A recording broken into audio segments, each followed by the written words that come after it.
Vous avez déjà vu des pubs de propagande israélienne sur YouTube?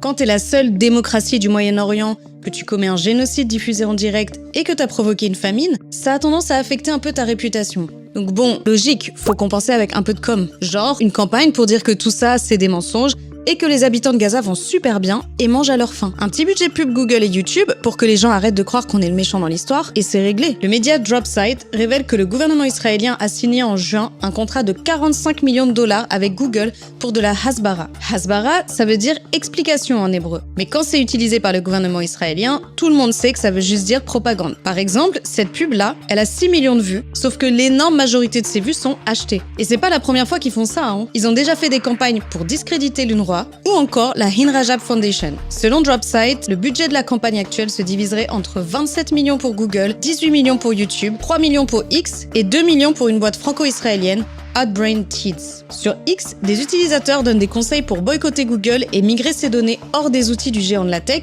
qui est de fait impliqué dans un génocide. On rappellera qu'en août, l'ONU a officiellement déclaré une famine à Gaza et qu'au moins 367 Palestiniens, dont 131 enfants, sont morts de faim et de malnutrition depuis le début du génocide, selon le ministère de la Santé à Gaza. Conclusion, on vit dans un monde où des millions sont dépensés pour exterminer un peuple et produire des vidéos pour s'en justifier.